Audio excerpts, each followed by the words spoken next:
आज भारत की न्यायपालिका से जुड़े हुए हमारे सभी वरिष्ठ न्यायमूर्तिगण, माननीय मुख्य न्यायाधीश जी के नेतृत्व में आज यहां पर पधारे हैं। मैं काशी विश्वनाथ की इस पावन धरा पर, बाबा कीनानाथ की इस पावन धरा पर उनका और सभी माननीय न्यायमूर्तियों का उत्तर प्रदेश की जनता की ओर से और आप सभी बार से जुड़े हुए और चंदौली जनपद के साथ साथ इन सभी जनपदों के नागरिकों की ओर से, अधिवक्ताओं की ओर से हृदय से मैं स्वागत करता हूं, अभिनंदन करता हूं।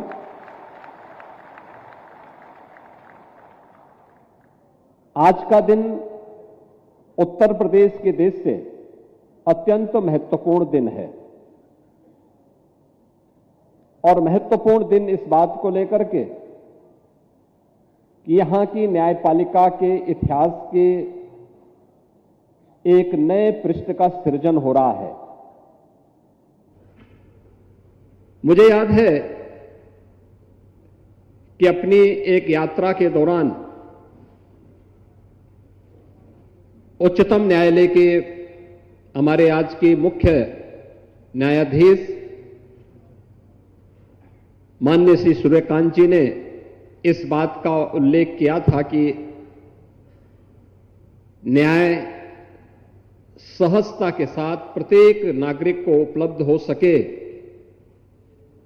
इसके लिए आवश्यक है कि कुछ ऐसे मॉडल बनने चाहिए जो इंटीग्रेटेड हो, एक छत के नीचे हो। हम सब इस बात को जानते हैं कि आदरणीय प्रधानमंत्री श्री नरेंद्र मोदी जी ने 2014 में आने के बाद देशवासियों को ईज ऑफ डूइंग बिजनेस और ईज ऑफ लिविंग के लक्ष्य को प्राप्त करने के लिए तमाम प्रकार के रिफॉर्म किए। इंफ्रास्ट्रक्चर को देश के अंदर अत्याधुनिक बनाने की दिशा में कदम बढ़ाए।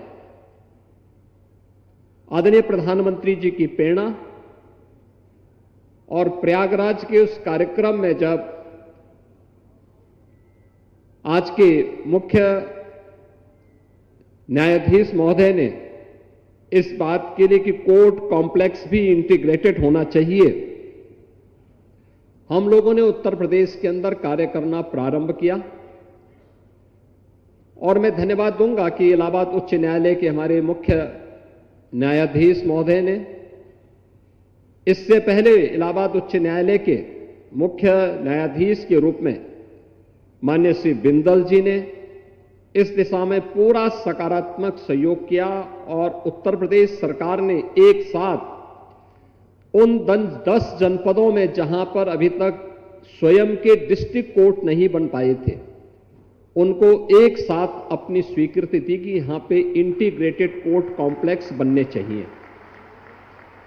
मुझे प्रसन्नता है कि आज हम लोगों ने, उत्तर प्रदेश सरकार ने पहले चरण में 6 जिन जनपदों में चंदौली भी है, इस चंदौली जनपद समेत 6 जनपदों का धनराशि अवमुक्त कर दिया है और ये पैसा जा चुका है, डिजाइन अप्रूव हो चुकी है, सारी औपचारिकताएं पूर्ण हो चुकी हैं और अब इस पे कार्य प्रारंभ हो जाएगा। जैसे आज यहां पर भूमि पूजन की कार्रवाई माननीय मुख्य न्यायाधीश महोदय के करकमलों से जैसे ही यह कार्यक्रम प्रारंभ होगा, उसके तुरंत बाद यहां पे L&T जैसी विश्वविख्यात संस्थाओं के द्वारा इस निर्माण के कार्य को आगे बढ़ाने का काम होगा, जिसमें एक छत के नीचे कोर्ट कॉम्प्लेक्स तो है ही, अधिवक्ताओं के लिए भी अच्छे चेंबर बनेंगे, न्यायिक अधिकारियों के लिए आवासीय सुविधा भी रहेगी और स्पोर्ट्स की सुविधा भी रहेगी, पार्किंग की सुविधा भी रहेगी, तो कैंटीन की सुविधा भी रहेगी। अब ऐसा नहीं होगा कि न्याय के लिए लड़ने वाले, जूझने वाले हमारे अधिवक्ता स्वयं दिन की रोशनी में जब उनकी चेंबर में कोई वादी जाता था, वादकारी जाता था, तो उसको दिन में ही चेंबर से सूरज के दर्शन होते हुए दिखाई देते थे। टूटे हुए चेंबर नहीं, बल्कि एक अच्छा हाई राइज बिल्डिंग में उनके लिए भी बेहतर चेंबर की व्यवस्था इस कैंपस में हम लोग देने जा रहे हैं। और ये सुविधा एक साथ यहां पर माननीय मुख्य न्यायाधीश की प्रेरणा से आज उत्तर प्रदेश के अंदर 6 जनपदों में यह सुविधा उपलब्ध हो रही है, जिनमें चंदौली है, महोबा है, अमेठी है, शामली है, हाथरस है और औरैया है। 4 अन्य जनपदों की कार्रवाई अगले कुछ महीनों के अंदर हम उसको पूरा करते हुए उसे भी आगे बढ़ाने का कार्य करेंगे। और मेरा मानना है कि यह भारत के न्यायिक इतिहास में एक नए स्वर्ण अक्षर के रूप में यह पृष्ठ जुड़ेगा। और इसकी शुरुआत उत्तर प्रदेश में हमारे आदरणीय मुख्य न्यायमूर्ति के करकमलों से आज प्रारंभ होने जा रहा है।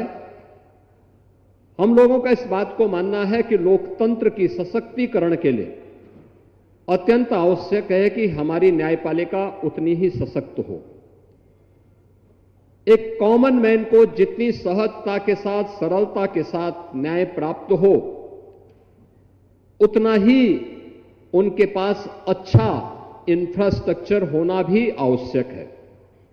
और मुझे बताते हुए प्रसन्नता है कि उत्तर प्रदेश सरकार के पास न्यायिक व्यवस्था से जुड़े हुए कोई भी कार्य जब आते हैं, उसे पूरा होने में कोई देर नहीं लगती हमारे पास इन कार्यों के लिए। क्योंकि अगर हमें सुशासन के लक्ष्य को प्राप्त करना है, तो हमें न्यायिक सुविधाओं को भी और सुदृढ़ करने के लिए और सुविधा संपन्न बनाने के लिए अपना पूरा योगदान देने में कोई कोताही नहीं बरतनी चाहिए। और मुझे प्रसन्नता है कि उत्तर प्रदेश इस दिशा में बेहतरीन दिशा में आगे बढ़ चुका है।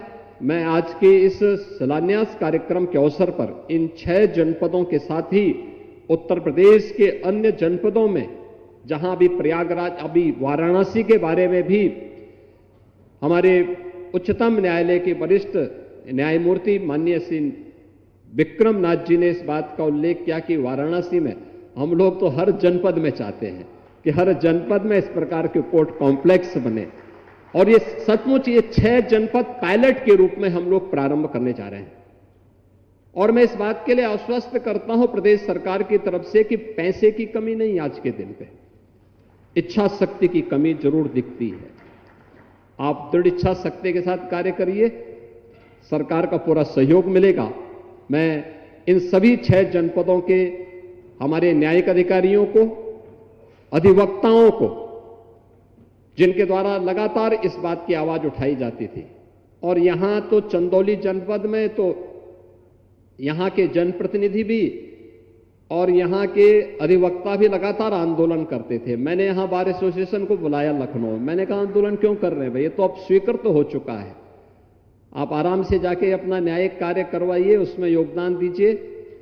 बाकी इस कार्य को माननीय उच्च न्यायालय के साथ मिलकर के हम बहुत शीघ्र आगे बढ़ाएंगे। और मैं धन्यवाद दूंगा आज यहां पर भारत के मुख्य न्यायाधीश महोदय और उच्चतम न्यायालय के हमारे वरिष्ठ न्यायमूर्ति के साथ साथ अन्य न्यायमूर्तिगण यहां पर उपस्थित हुए हैं। इलाहाबाद उच्च न्यायालय के हमारे तमाम न्यायमूर्तिगण आज के समारोह में उपस्थित हुए हैं। मैं उन सब का एक बार फिर से हृदय से स्वागत करता हूं, अभिनंदन करता हूं।